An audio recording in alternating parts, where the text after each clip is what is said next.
Next on Currents News, another attack on a house of worship. A synagogue targeted, leaving one dead and several injured. The suspect now charged with first-degree murder. Joe Biden kicks off his run for the highest office in the land. Could his Catholic faith define his candidacy? Bishop Liz Faublas refers to them as the stewards of the Brooklyn Diocese. Now the bishop honors members of the lay faithful for their commitment to the church. I'm Tim Harfman, and that story is coming up. Plus, the ongoing threat in Sri Lanka, the faithful still not able to attend Sunday services as the sister of the man suspected of being behind the attacks speaks out. The news starts right now.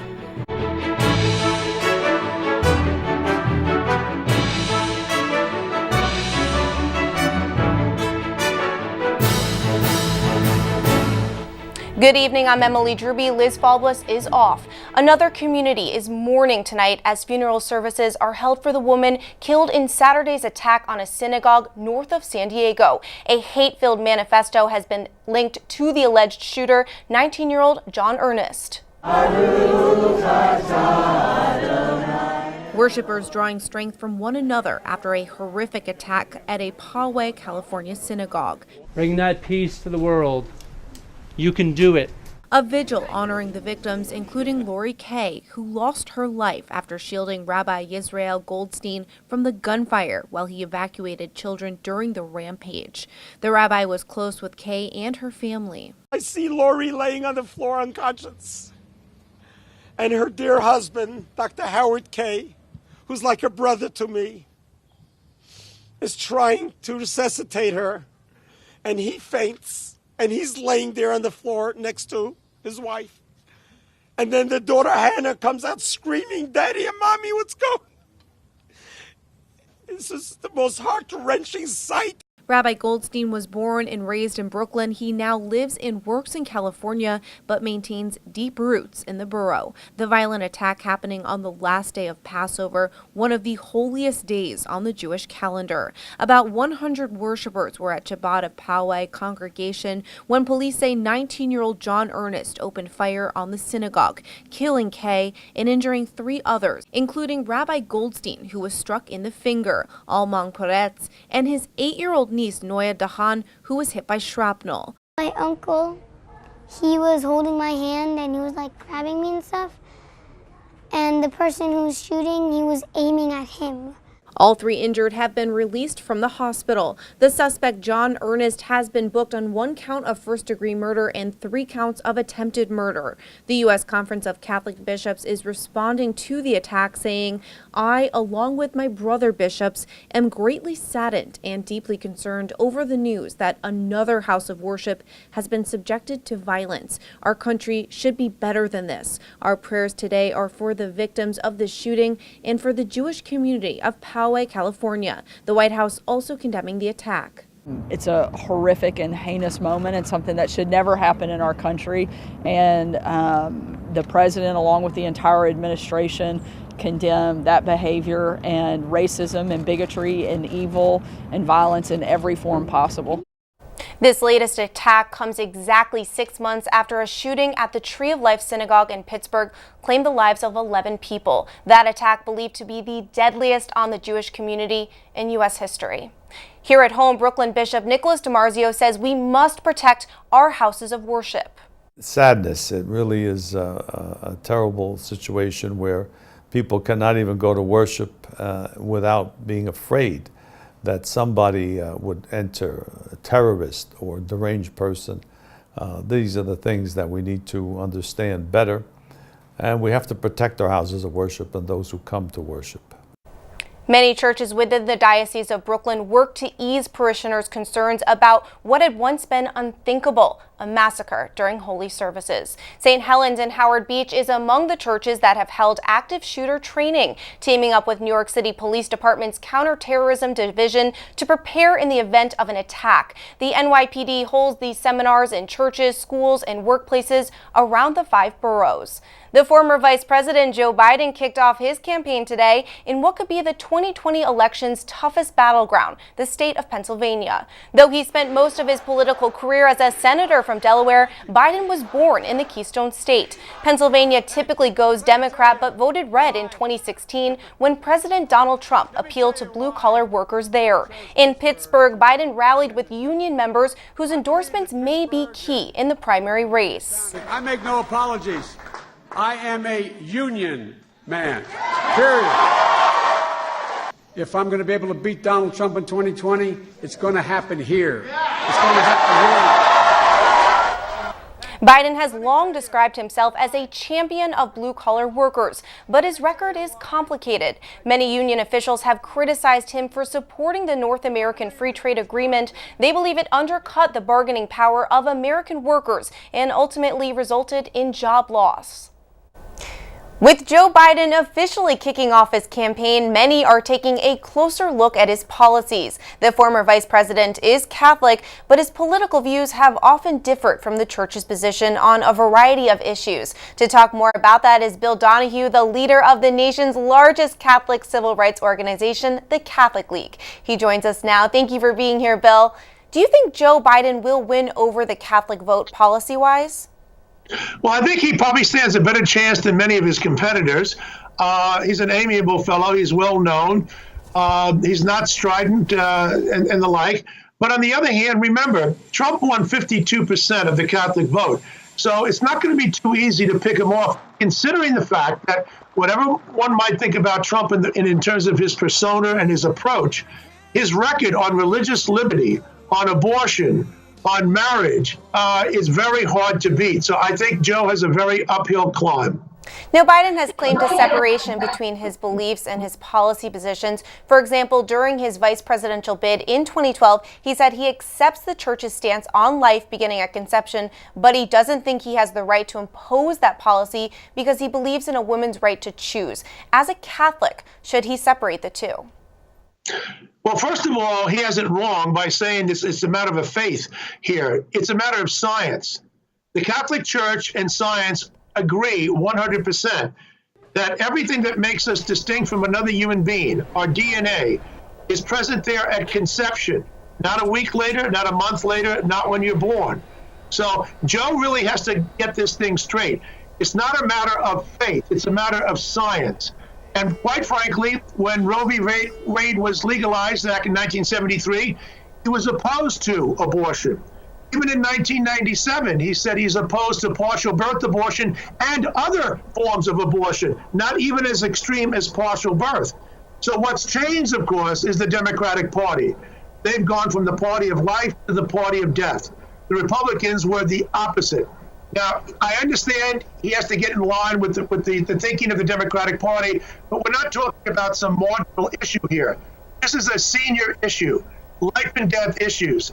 And Joe can't come out and say, well, I'm a Catholic and I don't want to impose my views. If he understood that life began at conception, as science has always taught, he taught that in the 1970s and 80s and 90s, and now more recently he's going to do an intellectual somersault.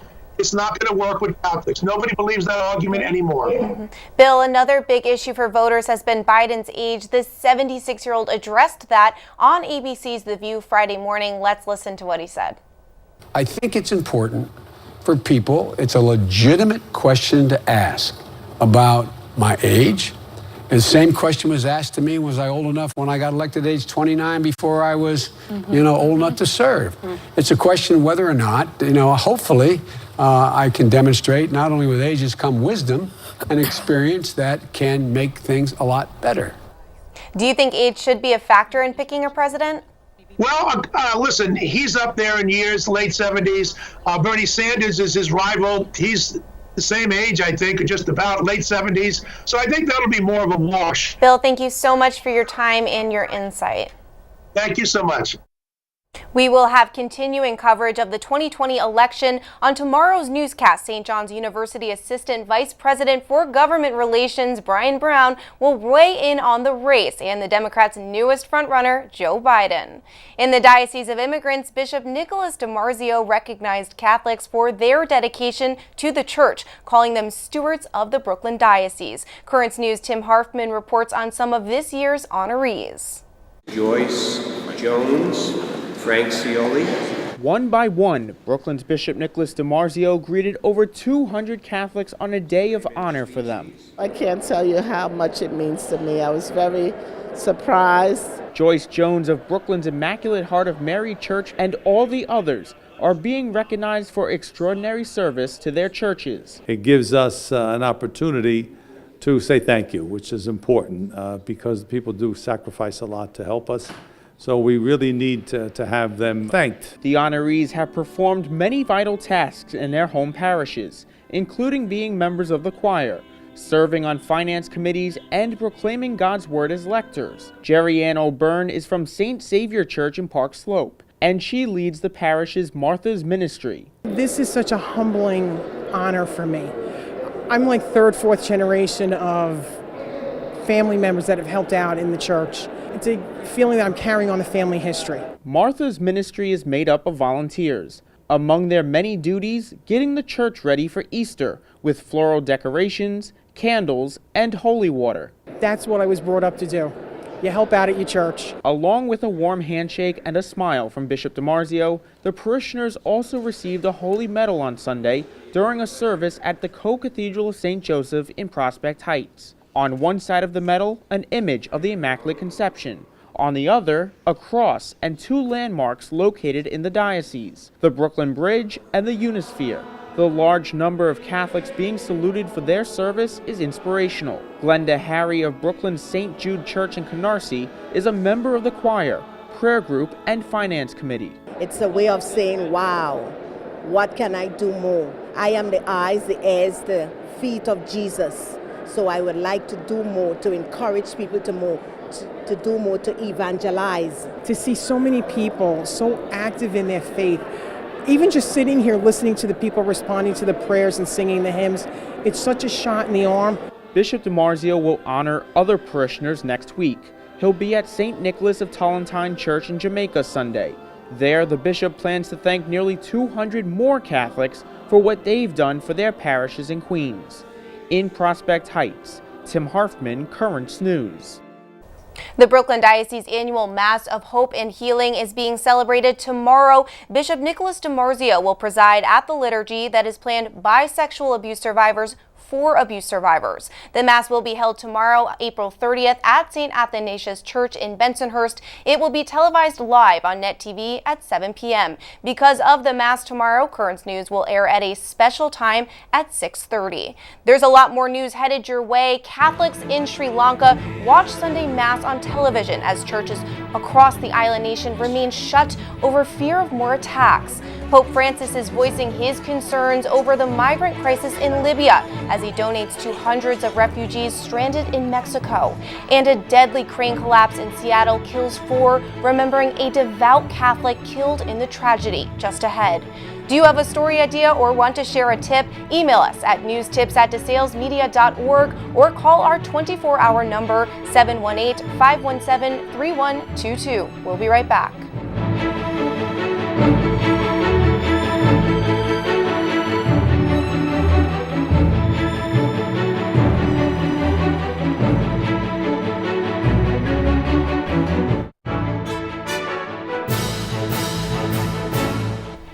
ISIS leader al-Baghdadi seems to have resurfaced for the first time in nearly 5 years. A new video released by the terror group appears to show its leader vowing to seek revenge after losing ground in the Syrian town of Baghouz, the group's final stronghold. It is not clear when or where the message was recorded. And now Sri Lankan intelligence services are saying the link between ISIS and the mastermind of the Easter Sunday suicide bombers seen here is, quote, very clear. This as persecuted Christians gather for the first Mass since the bombings 1 week ago. Currents News' Tim Harfman has the latest.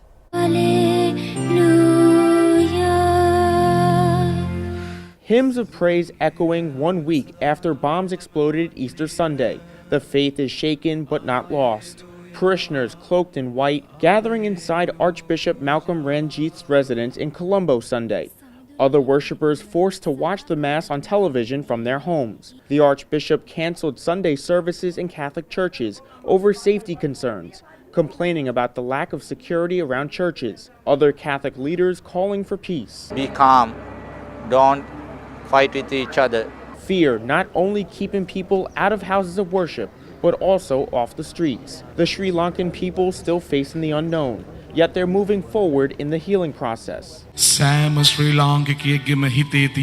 country's president, prime minister, and opposition leader, all non-Christians, attending the mass, lighting candles for the victims. Officials saying the link to ISIS is clearer now than ever before. Over 250 people died in the terror-targeted blast last week. Here at home, Brooklyn's Bishop DiMarzio condemning the attacks. This was planned by clearly terrorists in the name of Islam, which is a hijacking of the religion of peace. But it's unfortunate that this kind of terrorism is happening. The bishop stressing the importance of Pope Francis's papal journey to the UAE in February. The Holy Father signed a historic document with interfaith leaders called Human Fraternity for World Peace and Living Together. It had 10 points, but two of the things that really affect us in this particular case is that houses of worship must be protected and not be targeted for any kind of terrorism, and that people should be able to live together in peace. As calls for peace continue, Sri Lankans remain resilient. Their hearts are full even as their houses of worship remain empty. Hallelujah. Tim Harfman, Currents News. More details are emerging tonight about the perpetrators of the Sri Lanka bombings. Sam Kiley spoke to the sister of the suspected ringleader, Zahan Hashim. Their plots foiled, 3 terrorists rant. Bombs primed and on the brink of annihilation, they boast of taking their families with them. They made that video as the police and army were closing in on their position. And then they took the final option, self-immolation, suicide and the murder of their children and wives. 2 brothers and the father of Zahan Hashim, the alleged mastermind of Sri Lanka's Easter massacres, killed themselves, their 3 wives and 6 children with 3 bombs. The Hashim brothers were identified by the police and their sister. We have hidden her identity for her own security. I have a suspicion that the 6 children who died are from our family. Hashim's daughter and wife somehow survived and are stable in hospital. While they recovered, families of people his gang murdered in nearby Batticaloa were unable to attend services on Sunday. There are government warnings of more attacks.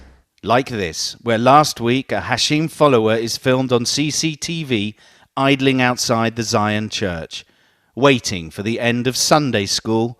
Then he heads down the alley, sets off his bomb. The blast is felt by worshippers, and then they are struck with incredulous terror. He killed 26 people, 14 of them children. The Sankathuma family lost Sharon, 12, and Sarah, 10. He loved art. She was sporty and mischievous.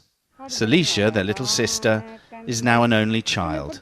How do you feel towards the people who did this to you? Because we are Christians, we are not supposed to retaliate. We didn't expect this to happen, but still we can't do anything to them. Do you agree? Yes, the Lord has taught us about love. We cannot do anything, but they will reap what they sow. Terror has now been sown here, but Sri Lankans are determined that it won't produce a harvest of poison. Sam Kiley in Batticaloa, Sri Lanka. Pope Francis has donated $500,000 to help caravan migrants stranded in Mexico. The funds will be distributed among 16 dioceses and used to provide housing, food, and basic necessities. The donation comes as the number of migrants arriving at the U.S. border is nearing the highest amount in more than a decade. Pope Francis has also expressed his concern with the migrant situation in Libya. Faccio appello perché specialmente le donne, I bambini e I malati possano essere al più presto evacuati attraverso corridoi umanitari. On Saturday, airstrikes hit the Libyan capital as fighting in the country escalates. The airstrikes trapping many women, children, and sick migrants in detention centers. Francis says the situation has now become even more dangerous as troops prepare to launch a counter-offensive attack against the forces of Khalifa Haftar and his Libyan National Army. We now know the identities of the 4 people who were killed when a crane came crashing down at Google's new campus in Seattle over the weekend. One young woman was a freshman student with a deep devotion to God before her life was cut short. Suzanne Fawn spoke with some who knew the devout Christian. The Seattle area is gripped by a deep sadness. Many people deeply hurt knowing that 4 people tragically lost their lives. Among them, young Sarah Wong, a 19-year-old freshman at Seattle Pacific University with goals of studying nursing. To see basically one of your friends gone in such a quick instance. Cody Sugai is a classmate. He said Wong planned on studying for midterms this weekend and hanging out with friends. He remembers her most for her smile. I want people to remember how loving and caring person she was, to show that love to everyone that she comes across and to show that joy that's infectious to other people. Wong was killed, but the other person in the same car with her, the driver, survived. Danny Cohen at Faith Bible Church reached out to Wong's family. Her parents joined us for service. Cohen, a church youth leader, knows Wong very well. She's seen here in a cultural performance. She was someone who really loved people and loved God. Among the others who lost their lives, a male driver in another car. Also, 2 crane operators. One was an ironworker with the local 86 union. He was a young father with a family. Another was a crane operator from Portland. Officials do not yet know the cause of the collapse. They say the investigation could take months. The number of measles cases in the U.S. has broken another record as outbreaks in New York and Los Angeles are growing quickly. The Centers for Disease Control and Prevention say there are now 704 reported measles cases nationwide. More than half have been found in New York City, mostly in Orthodox Jewish communities. Experts say 71% of the confirmed cases are patients who were not vaccinated.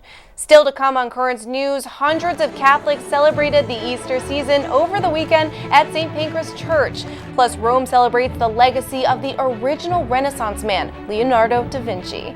And the tablet has a brand new page called Our Diocesan Family, where you can share your pictures of recent baptisms, Holy Communions, confirmations, marriage, all of the joyous sacraments. For more details and to submit your photos, go to thetablet.org/ourdiocesanfamily. Your picture may be published in an upcoming issue of the newspaper. We'll be right back.